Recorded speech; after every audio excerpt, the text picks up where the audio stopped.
Welcome back ख़वातीन हज़रात। और इस वक्त हमारे साथ डॉक्टर साहब मौजूद हैं जिनका तारुफ मैं करवाती हूँ, लेकिन उससे पहले जो हमारे पास बॉल्डनेस है ख़वातीन में भी हम देखते हैं कि बाल साइड से कम होना शुरू हो गए, कभी ऊपर से कम होना शुरू हो गए और इस तरह से कम होना शुरू हो गए कि सर की स्किन नज़र आ रही है। मर्दों में तो बहुत ही कॉमन है, आप देखते ही हैं कि जी क्या बाल थे पता नहीं 20s में और जैसे ही 30s में आए उसके बाद कम होते होते होते बॉल्डनेस हो गई। सो आज हम इसके हवाले से बात करेंगे और इसके रेजोल्यूशन के हवाले से बात करेंगे कि इसमें हल क्या क्या निकल सकते हैं, क्योंकि इतनी तरक्की हो चुकी है तो उसमें हमारे लिए बालों का भी कोई हल होना चाहिए। हमारे साथ डॉक्टर मोहम्मद हनीफ सईद मौजूद हैं जो कि एस्थेटिक कंसल्टेंट हैं और हेयर ट्रांसप्लांट सर्जन है। अस्सलाम वालेकुम। वालेकुम सलाम। कैसे हैं डॉक्टर साहब? ठीक ठाक अल्हम्दुलिल्लाह। तो डॉक्टर साहब, ये जो हमारे पास वैसे तो बहुत सी चीज़ें अब ज़ाहिर है लोगों को अवेयरनेस आ गई है और पता चल गया है कि क्यों ये मसाइल होते हैं।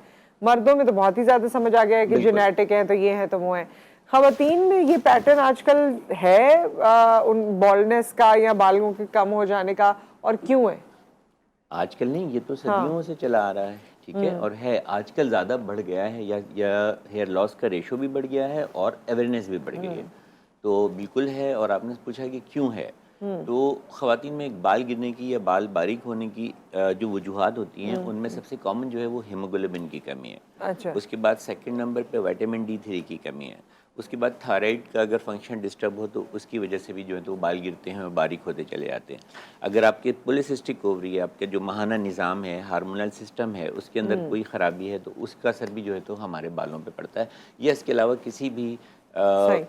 एलिमेंट्स की, ग़िज़ाई एलिमेंट्स की, जिंक है, बायोटिन है, इसकी बॉडी में कमी हो तो भी बाल जो हैं तो वो गिरते हैं। बाज़ औक़ात डंडफ की वजह से भी गिरते हैं और बाज़ औक़ात बाल जो हैं वो टूटते हैं, रूखे पीके हो जाते हैं गलत किस्म के या गैर मेयारी शैम्पूज़ और दीगर चीज़ें इस्तेमाल करने से। अच्छा डॉक्टर साहब, बायोटिन बहुत ज़रूरी है ज़ाहिर है बालों के लिए, और लोग उसके कैप्सूल्स बड़े महंगे महंगे इस्तेमाल भी करते हैं जो अफोर्ड कर सकते हैं, मगर उसका मैंने सुना है एक ऑल्टरनेटिव भी है जो हमारे फूड में है, और अगर हम वो खा लें तो बायोटिन हमें हासिल हो जाता जी, है। बहुत देखें जितनी भी फूड सप्लीमेंट्स होते हैं ना, खो बायोटिन हो, जिंक हो, आयरन हो, कैल्शियम हो, विटामिन D3, ये सब के सब एलिमेंट्स हमारे मुख्तलिफ फूड्स के अंदर जो है तो वो मौजूद होते तो हैं। बायोटिन किस में? जी, बायोटिन जिस जिस चीज़ में बी कॉम्प्लेक्सेस होंगे उन तमाम फ्रूट्स एंड वेजिटेबल्स में जो है तो वो बायोटिन होगा। तकरीबन तमाम फ्रूट्स एंड वेजिटेबल्स में बायोटिन मैंने होता सुना है। है क्या इवन फिश की जो इसकी फिश होती है, उसकी जो स्किन होती है, उसके अंदर बहुत अच्छा ओमेगा और बायोटिन मौजूद होता है।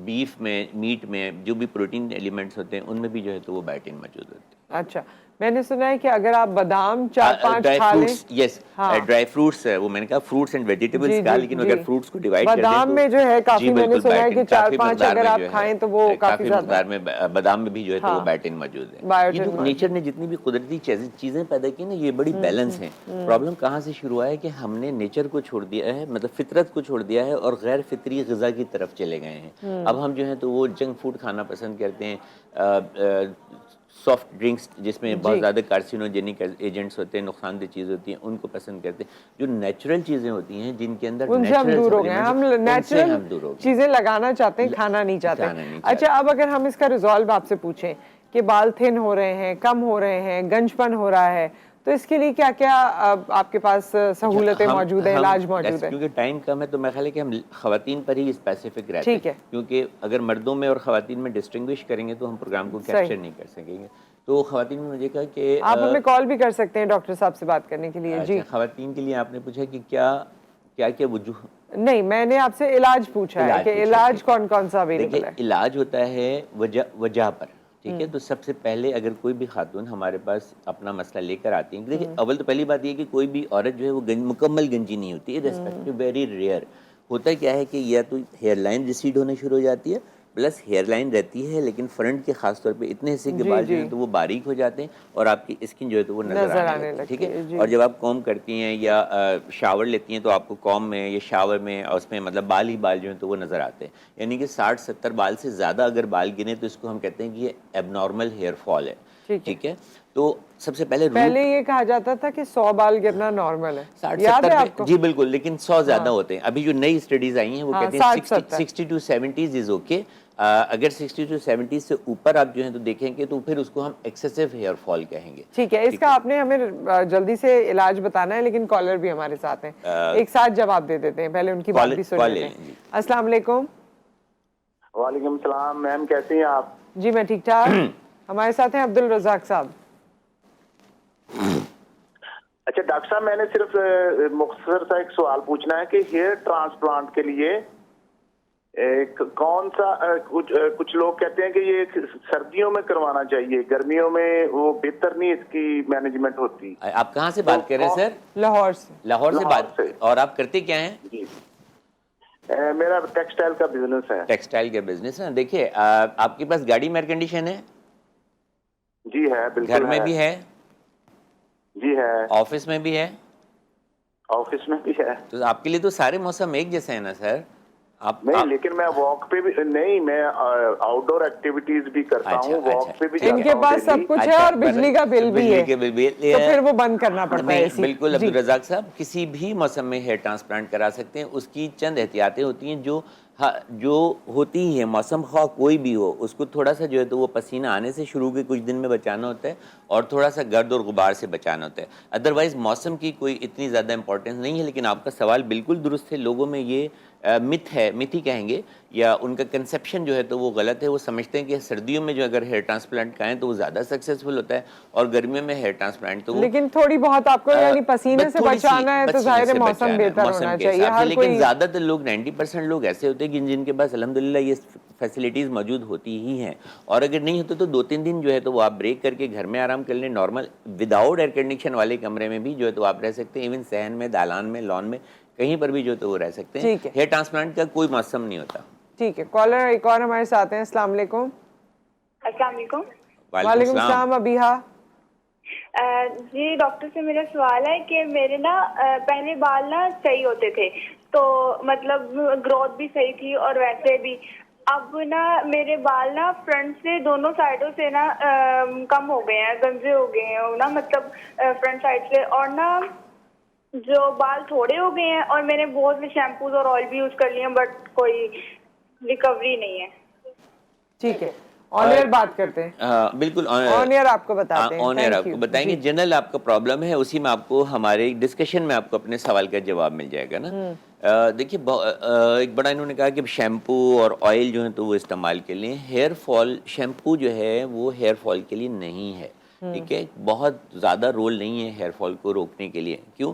अगर बाद शैम्पूज़ में लिखा भी होता है कि विटामिन ई या बायोटिन जो है तो उनके अंदर मौजूद हैं, तो फिर उनको बहुत देर तक आपको अपने सर पे रखना पड़ता है, मसाज करना पड़ता है स्कैल्प पे, ताकि उनके वो इंग्रेडिएंट्स बालों की रूट्स में पहुंचेंगे तो वो उनको गिरने से रोकेंगे। ठीक है, लेकिन ऐसा होता नहीं है। यूजुअली हम शैम्पू करते हैं क्लिनजिंग के तौर पे। ठीक है, शैम्पू जो है तो एक अच्छा क्लिनजर तो हो सकता है, लेकिन एक अच्छा एंटी हेयर फॉल या एंटी हेयर लॉस ट्रीटमेंट नहीं हो सकता। सही है। अच्छा, साइंस ये कहती है कि ऑयल जो है वो उसका कोई इफ़ेक्ट हमारे हेयर फॉलिकल पे नहीं है। दुनिया का कोई भी किसी भी तरह का ऑयल का इफ़ेक्ट जो है तो वो हमारे हेयर फॉल पे नहीं है। लेकिन रिसर्च मेरी अपनी जो है वो कहती है, क्योंकि मैक्सिमम एक और रीज़न जो बाल गिरने की होती है वो होती है स्ट्रेस, टेंशन, स्ट्रेस, जिसको हम इंग्लिश में टेलोजन इफ्लूवियम कहते हैं। अच्छा। तो जब आपके थोड़े से बाल गिरते हैं तो आपको स्ट्रेस होना शुरू हो जाता है। जब स्ट्रेस होता है तो बाल और ज़्यादा गिरना शुरू हो जाते हैं, और जब बाल और ज़्यादा गिरते हैं तो स्ट्रेस और ज़्यादा बढ़ जाता है। तो ये एक विशेष सर्किल डेवलप हो जाता है जिसको टेलोजन इफ्लूवियम कहते हैं। तो जब जहाँ तक ऑयल का ताल्लुक है, तो जब हम ऑयल अपने सर में डालते हैं, कोई सा भी ऑयल हो, तो हम उसको पोर नहीं करते, बल्कि हम उसको फिंगर टिप से मसाज भी करते हैं। तो जब हम मसाज करते हैं तो एक तो हमें उससे रिलैक्सेशन फील होता है, स्ट्रेस रिलीज होता है। दूसरा, मसाज की वजह से उस जगह पर ब्लड सर्कुलेशन जो है तो वो इंक्रीज होती है, हमारे हेयर फॉलिकल को ब्लड सर्कुलेशन मिलने लगती है, तो बाल हल्के हल्के बेहतर हो जाते हैं। लिहाजा तेल की, ऑयल की अहमियत से इनकार मुमकिन नहीं है। दूसरा एक और फ़ायदा ये होता है कि ऑयल को अगर हम बालों के शेफ्ट पर लगाएं तो बालों के शेफ्ट जो हैं तो वो उनका जो क्यूटिकल प्रोटेक्टिव लेयर, चमकदार लेयर जो होती है वो बेहतर होती है, और बाल जो हैं तो वो शाइनी रहते हैं, ड्राई डैमेज। साइंटिफिक इलाज भी आपने बताना है। कॉलर एक और हमारे साथ हैं। अस्सलाम वालेकुम। जी अली साहब। हाँ जी, मैंने पूछना था, ये जो हम शैम्पू इस्तेमाल करते हैं कौन सा करें, और जो ऑयल है हफ्ते में कितने दिन लगाया करें हम? ऑयल शैम्पू कौन सा इस्तेमाल करें? हाँ जी, शैम्पू कौन सा होता है?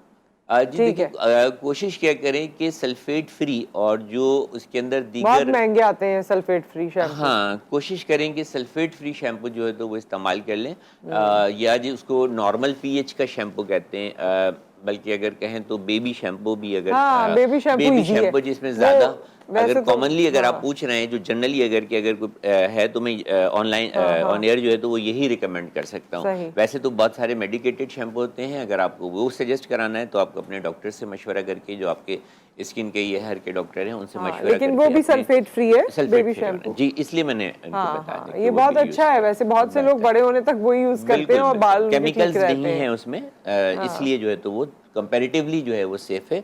और हेयर ट्रांसप्लांट के बाद भी यूजुअली हम शुरू वही के 6, कहते 7, हैं, 8 दिन, ठीक 10 है। दिन जो है तो वो बेबी शैम्पू ही इस्तेमाल करने के लिए। अच्छा, अब खवातीन के लिए जो और इलाज है साइंटिफिक, वो क्या है? ख़वातीन के तो इलाज, ख़वातीन या मर्द दोनों के ही इलाज जो बालों के गिरने के हैं वो दिन ब दिन बहुत ज़्यादा जो है तो वो बेहतर होते चले जा रहे हैं। अब हम बहुत ज़्यादा एंटी हेयर लॉस ट्रीटमेंट पे अगर फोकस करते हैं तो हमारे पास बहुत सारे ऑप्शन मौजूद हैं, ठीक है।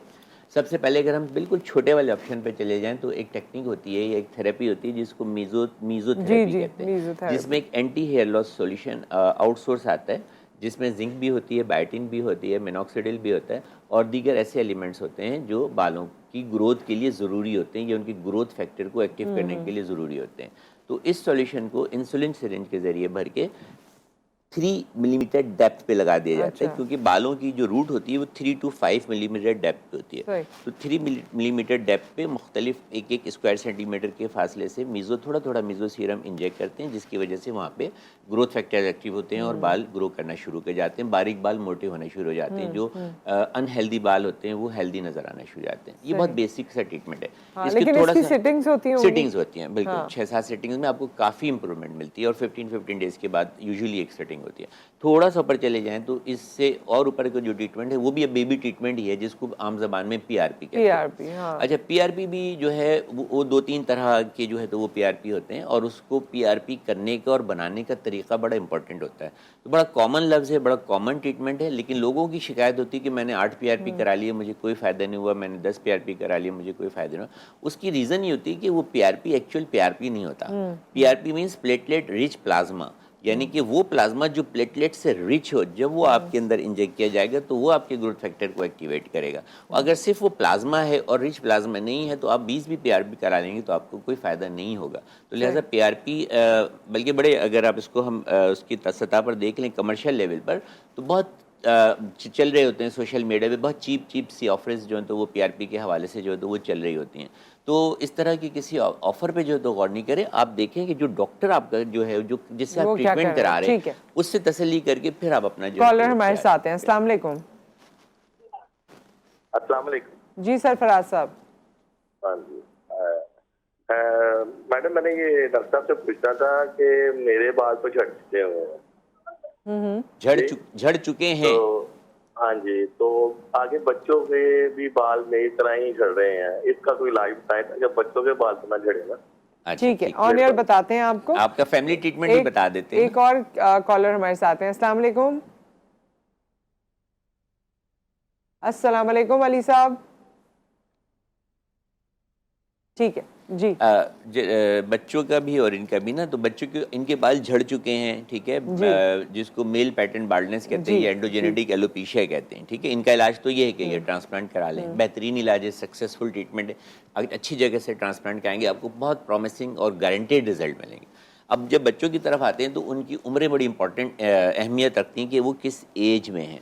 लेकिन क्योंकि एंडोजेनेटिक एलोपेशिया बाप को है तो बच्चों में मुंतकिल होना जो है तो वो 90% चांसेस है कि वो आएगा।